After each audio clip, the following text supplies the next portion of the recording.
Le Soleil, superpuissance de notre système solaire, est comme un haut fourneau thermonucléaire secoué d'explosions colossales. Il faut imaginer une quantité de matière du volume de l'Everest qui surgit du Soleil pour s'élancer dans l'espace. Tout cela se passe à 150 millions de kilomètres de notre Terre. On pourrait donc se croire à l'abri des changements du Soleil, mais est-ce bien certain? L'activité du Soleil compte énormément, surtout de nos jours. La zone la plus dangereuse se situe au centre du Soleil, quand il nous fait face. Certains experts nous prédisent une activité solaire particulièrement débordante. Il n'a donc jamais été aussi important de comprendre les secrets du Soleil.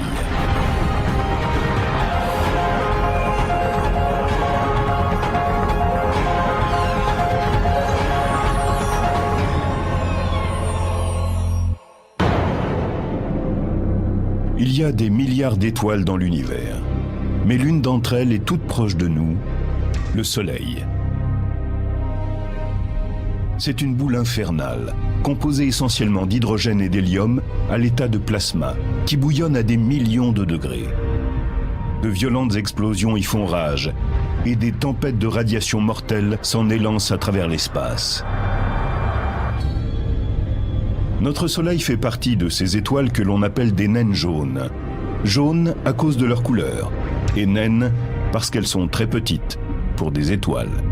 Mais tout est relatif, car on pourrait caser dedans 1 million de terres comme la nôtre.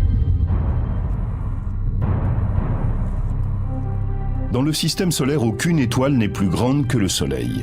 À des millions de kilomètres de chez nous, la star céleste fait tout simplement un malheur. Le Soleil est vraiment énorme. Il domine notre système solaire. Il n'est pas seulement la plus grande étoile du système solaire, il en est la seule. Il trône au milieu d'autres éléments, les planètes, les comètes et les lunes, mais il demeure notre étoile. Notre étoile est une énorme source de chaleur et d'énergie. Sa température dépasse les 5000 degrés et il produit 380 milliards de mégawatts.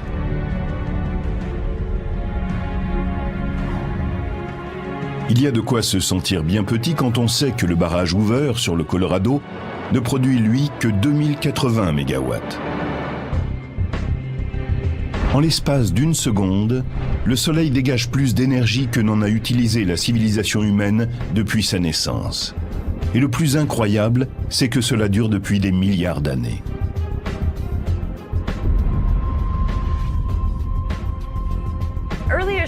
Les astronomes de l'Antiquité n'arrivaient pas à comprendre comment le Soleil pouvait produire autant d'énergie depuis si longtemps. C'était le premier mystère. Comment le Soleil fabrique-t-il cette énergie? Au début du 19e siècle, les scientifiques supposaient que le Soleil fonctionnait comme n'importe quel feu sur la Terre, qu'il avait une source de combustible, peut-être du charbon, qui se consumait tout doucement. Mais cette théorie posait un sérieux problème. J'ai là un feu en face de moi. Si je voulais qu'il continue à brûler, il faudrait que j'y ajoute du bois. Sinon, il ne durerait à peu près qu'une heure. Si j'avais un tas de bois de la taille du Soleil et suffisamment d'oxygène pour qu'il brûle, il mettrait quelques 5 à 6 000 ans pour se consumer entièrement. C'est long, mais ça ne suffirait pas à maintenir la vie sur Terre. Au début du XXe siècle, la datation au carbone 14 des roches et des fossiles a mis en évidence que le Soleil existait, non pas depuis quelques milliers, mais depuis 3 milliards d'années. Pour construire un feu qui dure aussi longtemps, il faudrait 72 trillions de cordes de bois de chauffage, soit 12 000 cordes par personne, hommes, femmes et enfants.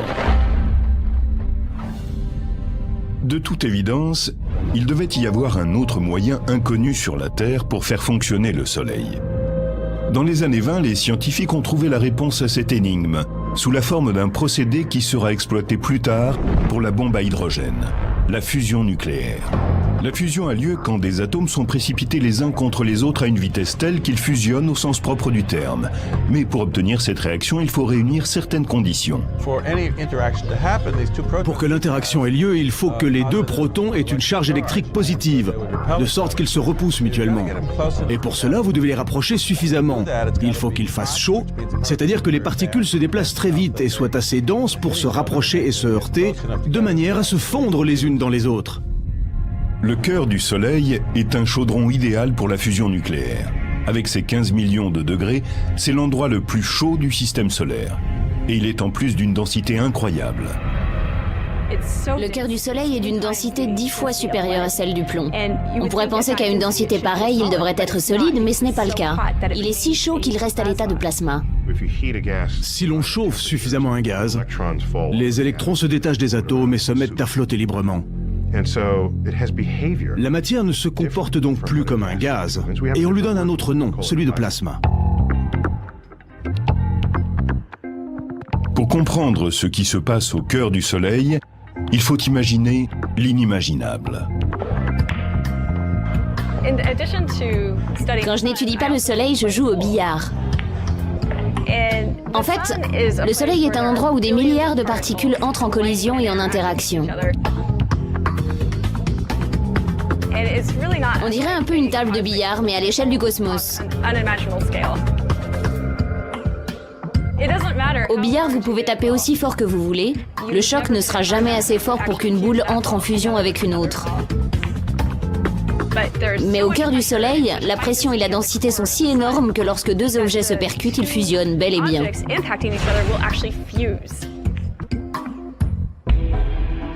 Dans le Soleil, ces objets volants sont des atomes d'hydrogène qui, lancés les uns contre les autres par une pression énorme, vont se transformer en atomes d'hélium. Ce processus de fusion génère un atome d'une masse légèrement moindre que celui qui lui a donné naissance.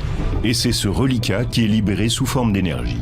À chaque seconde, à l'intérieur du Soleil, 600 millions de tonnes d'hydrogène entrent en fusion pour produire 595 millions de tonnes d'hélium. Les 5 millions de tonnes de masse perdues au cours du processus sont converties en une énergie équivalent à 1 milliard de bombes à hydrogène d'une mégatonne. Et cela se répète toutes les secondes. Si l'on observe le cosmos, le processus qui fournit le plus d'énergie est celui qui se produit dans un noyau d'étoiles comme le Soleil. Nous savons donc maintenant que le Soleil est alimenté par fusion nucléaire. C'est le seul combustible que nous connaissons qui puisse entretenir la chaleur du Soleil et maintenir la vie sur Terre pendant des milliards d'années. La lumière du Soleil fait tellement partie de notre vie que la plupart du temps on n'y réfléchit même pas. Quant à la façon dont la lumière nous parvient, c'est une histoire incroyable. L'énergie produite par la fusion est véhiculée depuis le cœur du Soleil par des particules de lumière et de chaleur appelées photons. Ce sont elles qui transportent les rayons jusqu'à la Terre. Pour rallier notre planète, ces voyageurs incandescents doivent d'abord emprunter une route longue et sinueuse, à travers toutes les couches du Soleil, qui ne sont pas sans rappeler les cercles concentriques de l'enfer de Dante. Un photon commence par pénétrer la zone radiative épaisse de quelques 300 000 km. La densité y est telle que le photon entre sans cesse en collision avec d'autres particules, comme les atomes d'hydrogène et d'hélium. Sa progression vers l'extérieur de la zone se fait en zigzag, selon un schéma appelé marche aléatoire par les scientifiques. Le photon ne peut pas s'en sortir sans une interaction incessante. Il se fait absorber par les atomes, puis il est émis à nouveau, et ce va-et-vient se reproduit des millions de fois.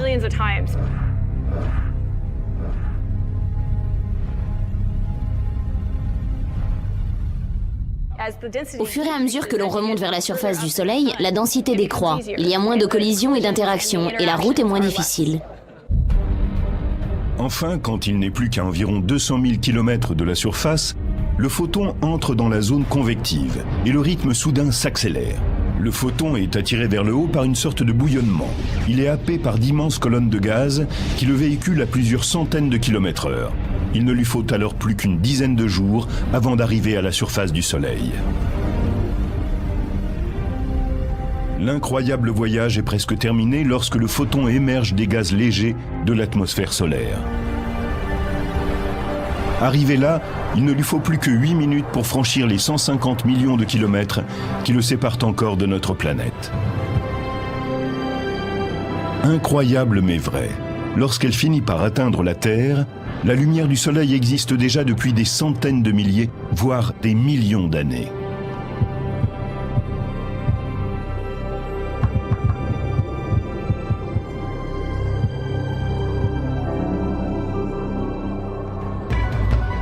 Pour le Soleil, 1 million d'années n'est rien.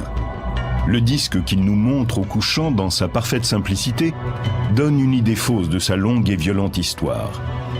C'est une boule de feu née il y a des milliards d'années au cours d'une gigantesque explosion appelée supernova. Cette explosion titanesque, où une étoile bien plus grande que le Soleil a explosé, a donné naissance à un immense nuage gazeux qui faisait plusieurs fois la taille de notre système solaire. Puis, peu à peu, de petits nœuds de matière se sont agrégés au sein de cet énorme nuage. Il y a environ 5 milliards d'années, 10 milliards d'années après le Big Bang, dont les scientifiques pensent qu'il a marqué le début de notre univers, ce nuage a commencé à s'effondrer sous la force de la gravité.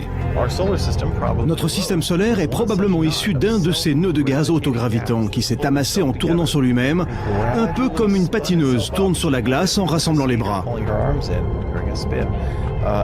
Et à la fin, sont nés l'astre et les planètes qui sont autour d'elle. Finalement, à partir d'un certain niveau de densité, l'étoile est entrée en fusion et s'est mise à briller et à émettre de la lumière. Pourquoi les scientifiques pensent-ils que le Soleil est né des cendres d'une supernova? Nous en avons la preuve sous nos pieds. Des éléments lourds comme l'uranium que nous extrayons de la Terre pour alimenter nos usines nucléaires n'auraient pas pu être produits dans le Soleil.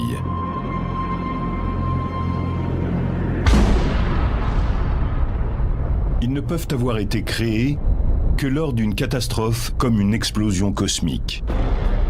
La Terre et les autres planètes du système solaire sont issues du même nœud de gaz qui a produit le Soleil. C'est au cours de ce processus que le Soleil a accumulé 99% de sa masse. C'est donc le plus gros objet de notre voisinage céleste, et il est doté de la plus forte attraction gravitationnelle. Voilà pourquoi tout tourne autour de lui. De toutes les planètes, la Terre bénéficie d'une relation privilégiée avec le Soleil. Si nous étions plus près de lui, nos océans entreraient en ébullition et s'évaporeraient. Le sol serait si chaud que le plomb fondrait. Et si nous étions plus éloignés, notre planète serait un désert gelé. C'est un peu comme dans le conte de Boucle d'Or et les Trois Ours. Ni trop chaud, ni trop froid, juste ce qu'il faut. Nous sommes à 150 millions de kilomètres du Soleil et bien contents d'y être. Nous avons de la chance. Et si nous sommes ici, c'est parce que les circonstances sont réunies pour que nous y soyons. La Terre a beau être juste au bon endroit dans le système solaire, nous sommes tout de même assez près du Soleil pour être la cible de sa colère. Chaque année, des milliers d'explosions secouent le Soleil.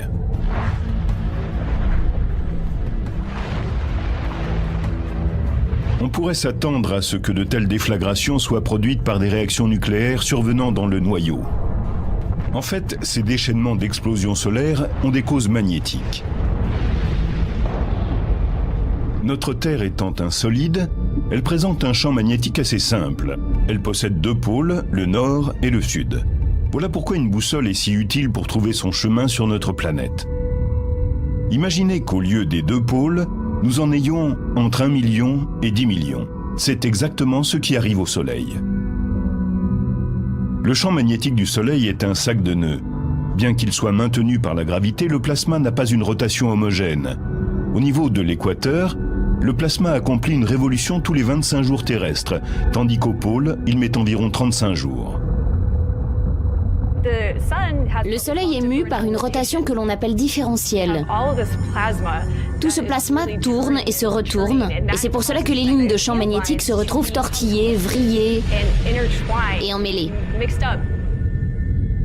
Les lignes de champ magnétique ont beau être invisibles, notre observation de phénomènes comme les boucles coronales et les proéminences qui s'élèvent dans l'atmosphère solaire nous prouve qu'il en existe bien sur le Soleil. De même qu'en présence d'un simple aimant, la limaille se rassemble, ces boucles de plasma viennent épouser les structures magnétiques qui les sous-tendent. Ces arches de plasma sont si grandes et larges qu'on pourrait y faire passer des planètes de la taille de Jupiter. En tordant le plasma dans l'atmosphère solaire, les champs magnétiques lui donnent parfois des formes hélicoïdales majestueuses, appelées cordes de flux. Les cordes de flux magnétique fonctionnent un peu comme ces jouets appelés Slinky ou Ondamania. La ligne de champ magnétique tourne de nombreuses fois en une structure hélicoïdale de type ressort. Des lignes de champ magnétique fortement enroulées emmagasinent de grandes quantités d'énergie magnétique libre. Elles peuvent même s'entortiller sur elles-mêmes, générant encore plus d'énergie magnétique. Ces proéminences de plasma peuvent se maintenir durant des semaines, voire des mois. Mais il arrive un moment où l'énergie accumulée doit se libérer. Leur masse est alors propulsée dans l'espace.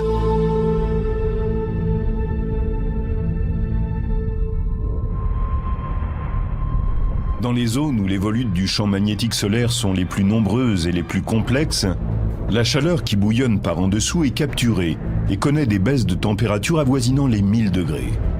Il en résulte à la surface du Soleil des zones relativement sombres, appelées taches solaires. Sombres, ces taches ne le sont que par rapport à la matière brillante qui les entoure. Si l'on trouvait moyen d'en faire flotter une dans l'espace, elle brillerait 10 fois plus que la pleine lune. Ces taches apparemment minuscules sont en fait des cratères de plasma aussi gros que notre Terre tout entière. Galilée sera l'un des premiers scientifiques modernes à observer les taches solaires.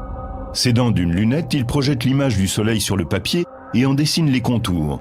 Il comprend que ces taches se déplacent à la surface de l'étoile, ce qui lui évoque pour la première fois l'idée de la rotation du Soleil. Non seulement le Soleil tourne, mais les taches solaires elles-mêmes peuvent tourbillonner comme des ouragans à la surface de l'astre. Du fait de ce mouvement, leurs lignes de champ magnétique sont très fortement torsadées. Or, plus les lignes de champ magnétique sont vrillées, plus il y a d'énergie. Et plus il y a d'énergie, plus il risque d'y avoir de violentes éruptions. Si vous imaginez une ligne de champ magnétique comme un élastique et que vous tordez celui-ci suffisamment sur lui-même, il accumulera de l'énergie et quand vous le lâcherez, vous libérerez cette énergie. Si vous lâchez un élastique sans l'avoir entortillé, ça ne marchera pas.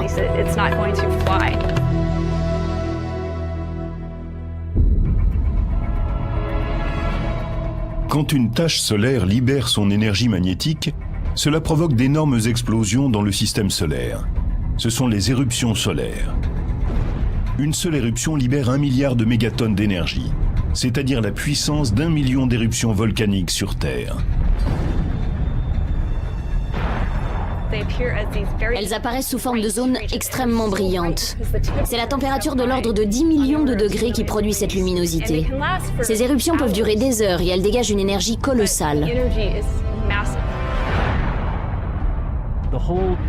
C'est l'équivalent de millions de bombes nucléaires qui quitteraient la surface du Soleil en même temps.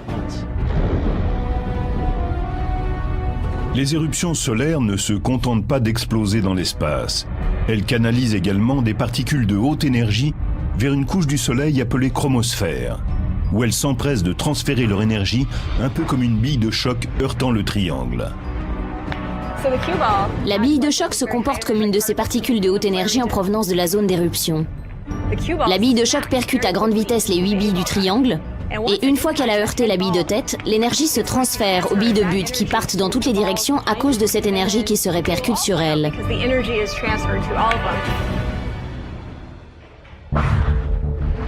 Si une grosse éruption envoie suffisamment de particules en une seule fois, il se passe des choses étranges.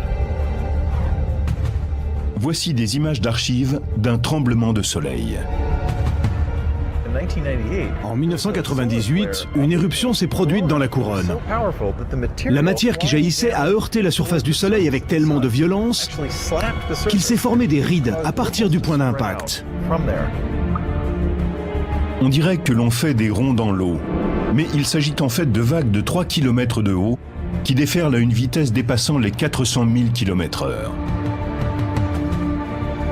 Le tremblement de soleil de 1998 aurait eu une magnitude de 11,3 sur l'échelle de Richter, c'est-à-dire qu'il aurait été 1 million de fois plus violent que celui qui a secoué San Francisco en 1989. Pour faire trembler la surface du Soleil à ce point, l'éruption solaire a dû dégager une quantité d'énergie colossale. La quantité d'énergie mise en œuvre est celle que l'on aurait obtenue en recouvrant nos terres émergées de dynamite sur une épaisseur d'une centaine de mètres et en faisant tout sauter. Ce sont des explosions qui n'ont rien d'anodin.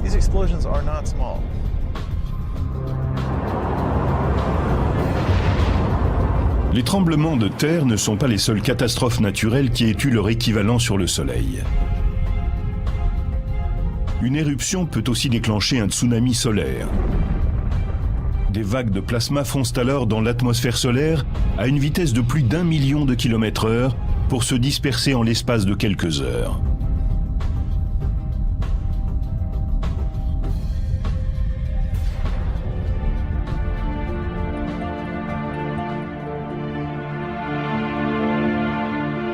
Si les tremblements de soleil et les tsunamis solaires ne constituent pas un risque pour la Terre, une violente explosion déchaîne souvent de dangereuses éruptions appelées éjections de masse coronale, ou CME pour Coronal Mass Ejection. Lors d'une éjection de masse coronale, l'énergie de l'éruption projette une bulle de plasma extrêmement radioactive hors de l'atmosphère solaire.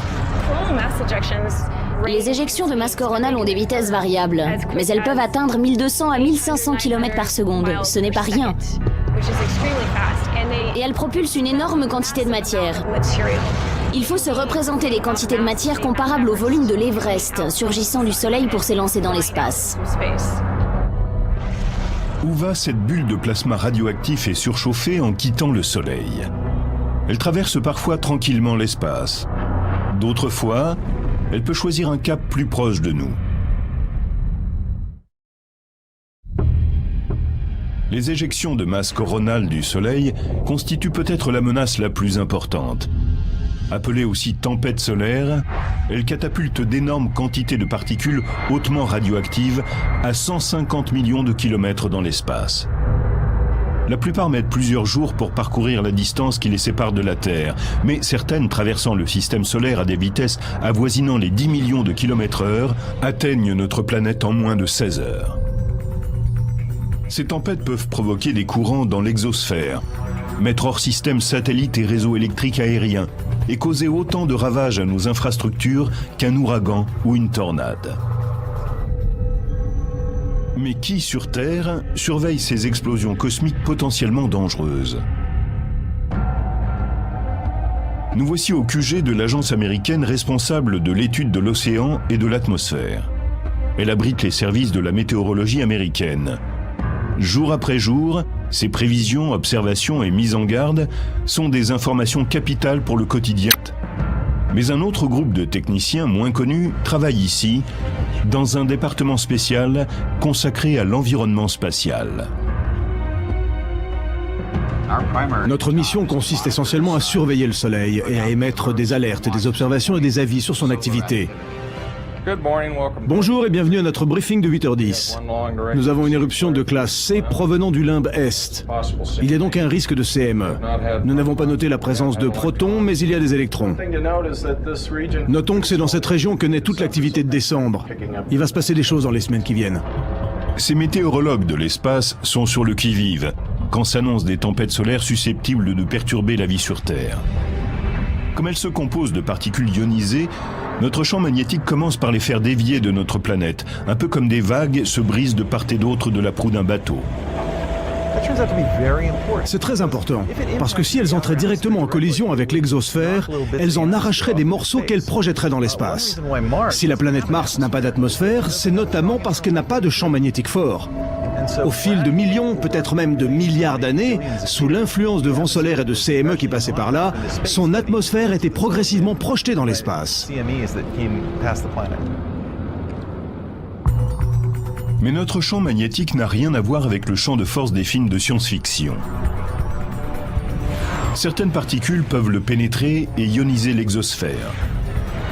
Des tempêtes solaires peuvent même faire fléchir jusqu'à les rompre les lignes de champ magnétique de l'autre côté de la Terre, permettant ainsi à des particules ionisées de repartir le long des lignes de champ vers les pôles nord et sud. Des tempêtes particulièrement violentes peuvent même déformer le champ magnétique et créer des courants électriques d'un continent à l'autre. Lorsque cela se produit, les réseaux électriques longue distance peuvent se retrouver en surcharge. Cela peut endommager des transformateurs à chaque bout de la ligne. En 1989, une bonne partie du Québec a été plongée dans le noir parce qu'un phénomène solaire avait fait éclater un transformateur.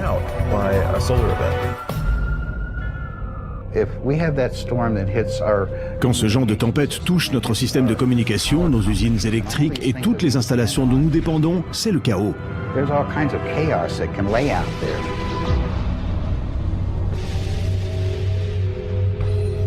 Si les compagnies d'électricité ont le temps de réagir, elles peuvent diminuer le courant qui circule dans les câbles et éviter la catastrophe. Les responsables de satellites peuvent eux aussi se préparer à l'attaque, à condition d'être prévenus à temps. Quand une grosse tempête spatiale s'annonce, ils mettent certains de leurs satellites en sommeil, pour éviter que la tempête ne provoque un court-circuit ou ne les endommage. Plus ils sont prévenus tôt, mieux cela vaut.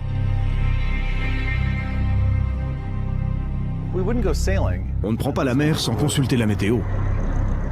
De même, quand on gère de vastes systèmes, comme les réseaux électriques ou téléphoniques, qui risquent d'être affectés par la météo spatiale, il est important de connaître les prévisions pour essayer de limiter la casse. Les tempêtes solaires peuvent aussi perturber les communications radio à haute fréquence qu'utilisent les avions. Dans les années 80, Air Force One, l'avion du président des États-Unis, transportait Ronald Reagan pour un voyage en Chine quand une tempête solaire a éclaté. Les communications ont été impossibles durant plusieurs heures, coupant du monde le chef de l'État américain. C'est la même urgence qu'avec la météo terrestre. Quand on annonce une tornade, on sait qu'il faut informer les gens immédiatement de ce qui se passe. C'est la même chose avec le temps spatial. Il est important de savoir ce qui se passe en temps réel. Il n'y a que quelques heures de cela, nous avons eu une éjection de masse coronale. Il faut savoir où se produit cette explosion. Ensuite, on peut la mesurer et estimer le temps qu'il lui faudra pour aller du Soleil à la Terre. Une très grosse explosion de matière est en train de se produire. Sur cette petite photo, vous voyez que le Soleil en est recouvert. Maintenant, regardez la masse de matière projetée dans l'espace. C'est vraiment gigantesque. Comme les lignes de champs magnétiques émanent des pôles nord et sud, l'énergie des tempêtes solaires a facilement accès à ces zones. C'est pourquoi les experts craignent que les passagers d'un avion survolant les pôles durant une violente tempête ne soient exposés à de dangereux niveaux de radiation, à une dose comparable à une centaine de radiographies. Il ne faut pas prendre ça à la légère, on ne sait jamais. La radiation risque de s'intensifier brusquement alors que l'avion est en vol. La menace de radiation solaire est une raison supplémentaire pour observer le Soleil. Le Soleil est très actif, surtout à notre époque. La Terre n'est pas une île. Nous sommes concernés par l'activité solaire. Ce sont les taches solaires qui déclenchent les plus graves tempêtes. Aussi, les météorologues les suivent-elles attentivement pendant qu'elles tournent à la surface du Soleil. Ce qui compte, c'est l'emplacement. Un point, c'est tout. Des éjections de masse coronale, il y en a tout le temps. Comme le Soleil tourne, une bonne partie d'entre elles se produisent de l'autre côté de l'astre. Tant qu'elles ne sont pas face à la Terre, ce n'est pas trop inquiétant. Au fil de la rotation, la zone d'activité se retrouve plus au centre du disque et nous regarde. C'est là que cela devient critique. La zone de tous les dangers se situe au centre du Soleil en rotation quand il est face à nous.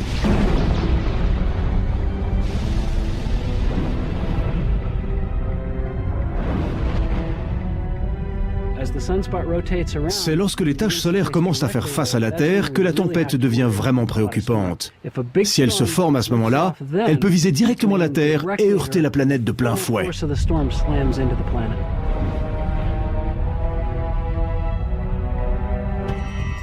C'est comme un fusil pointé sur sa cible.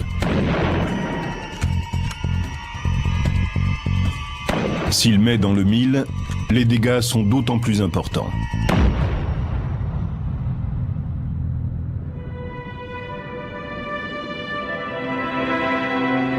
La menace est d'une beauté stupéfiante.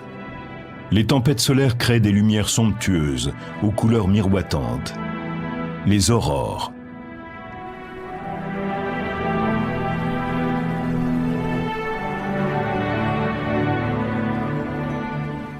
Les aurores fonctionnent comme des enseignes au néon. Dans le cas des tubes fluorescents, l'électricité introduit des particules chargées dans des tubes de verre remplis de gaz. Dans le gaz, ces particules sont excitées et se mettent à briller. S'il n'y a que du néon à l'intérieur du tube, la lumière sera rouge. En ajoutant d'autres gaz comme l'argon, on peut obtenir toute une gamme de couleurs. Le champ électrique à l'intérieur du tube fait fonctionner l'enseigne fluorescente, comme le champ magnétique et l'énergie solaire animent l'aurore. En se précipitant le long du champ magnétique terrestre en direction des pôles, les particules énergétiques de la tempête solaire excitent certains éléments qui sont dans notre atmosphère et les font briller.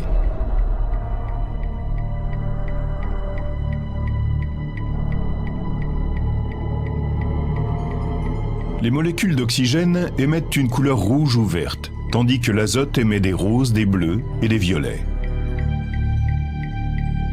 Ces images fantomatiques sont généralement confinées aux pôles, mais des tempêtes solaires de grande envergure peuvent les pousser plus près de l'équateur. En 1859, une gigantesque explosion solaire a déclenché une tempête géomagnétique entraînant la formation d'aurores jusqu'à Rome. La tempête de 1859 était un événement d'une puissance exceptionnelle, que certains ont appelé la tempête solaire parfaite. La tempête de 1859 nous a donné une idée de ce que peut faire le Soleil.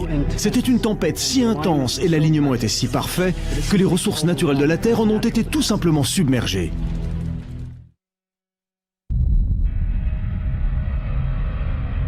Une gigantesque éruption solaire se produit à la surface du Soleil. Moins d'un jour plus tard, et à 150 millions de kilomètres de là, les câbles de communication terrestre se mettent à faire des étincelles. Dans le monde entier, l'activité s'immobilise, tandis que les lignes électriques brûlantes déclenchent des... Dans le même temps, des aurores colorées illuminent le ciel des villes tout autour du globe. La planète vient de recevoir la visite de la tempête solaire parfaite.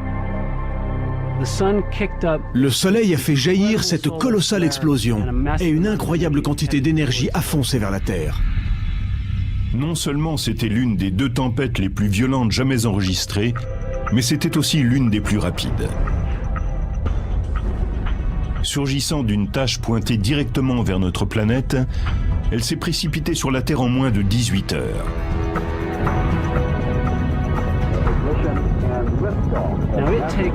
Une fusée extrêmement puissante mettrait des années à rejoindre le Soleil. Eh bien, cette tempête, ce nuage de particules électrisées, a trouvé le moyen d'arriver ici en moins d'une journée. C'est hallucinant. Heureusement, cette tempête parfaite a eu lieu en 1859. Le télégraphe était alors le seul équipement technologique qui pouvait en souffrir. Depuis que nous sommes devenus totalement dépendants de la haute technologie, on n'a pas revu de tempête de ce type. Mais la question demeure. Et si cela se reproduisait? Que se passerait-il? Une nouvelle tempête parfaite peut-elle survenir?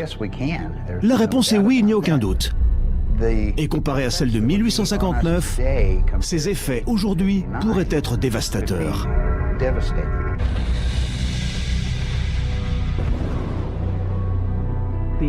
En ce qui concerne nos systèmes de communication, le plus inquiétant, c'est qu'on ne sait pas vraiment ce qui se passerait. Nos technologies seraient mises à mal, comme les maisons en front de mer durant un ouragan. Imaginez que nous perdions les satellites qui assurent le relais de nos téléphones portables, des signaux télévisés et des transactions bancaires. Que se passerait-il si, au même instant, la panne des réseaux électriques plongeait des régions entières dans l'obscurité durant des heures, voire des semaines? Si ces services n'étaient pas rapidement rétablis, on serait au bord du chaos.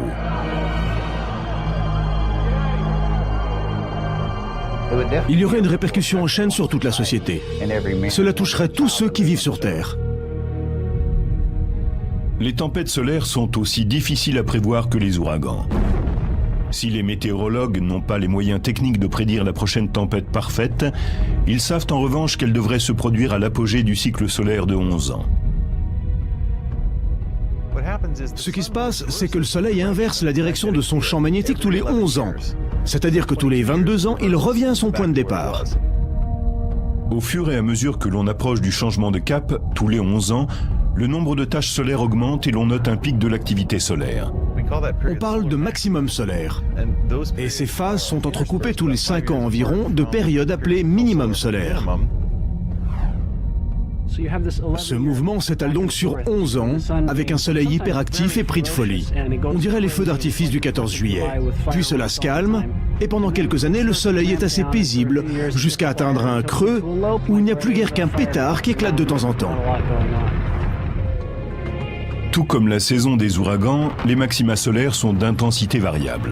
Certains produisent des tempêtes bien plus violentes que d'autres. Et bien que nous soyons actuellement dans une phase de minimum solaire, les scientifiques étudient soigneusement les catastrophes que le prochain épisode risque de déclencher. Le dernier maximum solaire se situe aux environs de 2001. Le prochain devrait donc avoir lieu vers 2012, mais les prévisions varient. Les physiciens spécialistes du Soleil retiennent leur souffle en attendant de voir ce qui va se passer. Les opinions sont extrêmement divergentes. Certains prétendent que le prochain cycle solaire pourrait être le plus violent de l'époque contemporaine. Si ces prédictions se réalisaient, la Terre pourrait en voir de toutes les couleurs. Il y a du souci à se faire si l'événement de 1859 se répète. Les dégâts pourraient être colossaux. Le jour où le Soleil va piquer une crise, on en apprendra long sur la réactivité de notre technologie. Une bonne partie de la violence du Soleil explose ici, dans cette partie infernale de l'atmosphère, appelée la couronne. Cette région a longtemps recélé l'un des grands mystères solaires. En effet, bien qu'elle se trouve à près d'1 million de kilomètres du noyau générateur de chaleur, la température s'y mesure en millions de degrés, ce qui semble contredire toutes les lois de la physique. C'est très étrange. Là, j'ai un thermomètre. Si je l'approche du feu, il indique une température élevée, à peu près 100 degrés centigrades. Si je l'écarte un peu du feu, on obtient quelque chose comme 36 degrés centigrades. Plus je l'éloigne du centre, plus la température tombe.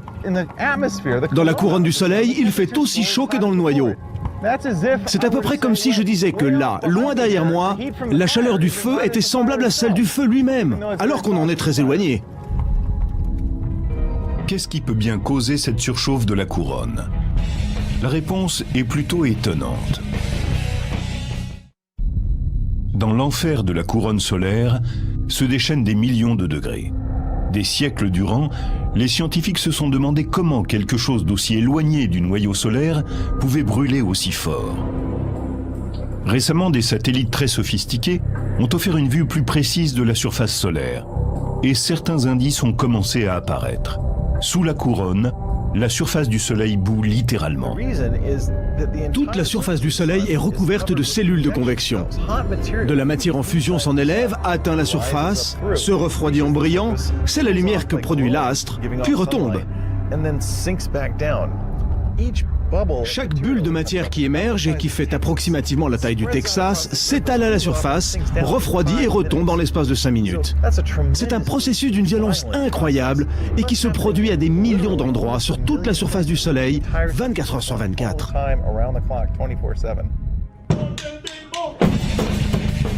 Ce bouillonnement n'est pas seulement violent, il fait aussi un bruit assourdissant. Le Soleil est un endroit prodigieusement bruyant. Essayez de vous imaginer toute la surface du Soleil recouverte de haut-parleurs, réglés aussi fort que les concerts de rock les plus décoiffants, et vous aurez une petite idée de l'univers sonore qui y règne. La surface bouillonnante du Soleil crée suffisamment d'énergie sonore pour surchauffer la couronne à des millions de degrés. Les scientifiques pensent que c'est la combinaison de ces ondes sonores avec l'énergie du champ magnétique solaire qui est responsable des températures extrêmes qui règnent dans la couronne. Depuis la Terre, on ne peut apercevoir la couronne qu'à l'apogée d'une des manifestations les plus surprenantes de notre système solaire, lors d'une éclipse totale de Soleil. Avant que les physiciens ne les aient compris, ces événements inspiraient la peur. Les Chinois croyaient qu'un dragon dévorait le Soleil. Que se passe-t-il réellement lors d'une éclipse de Soleil? Pour faire simple, la Lune nous bouche la vue du Soleil. Imaginez que vous soyez au cinéma en train de regarder tranquillement ce qui se passe à l'écran et que quelqu'un traverse la rangée de sièges qui est devant la vôtre et vous bouche la vue.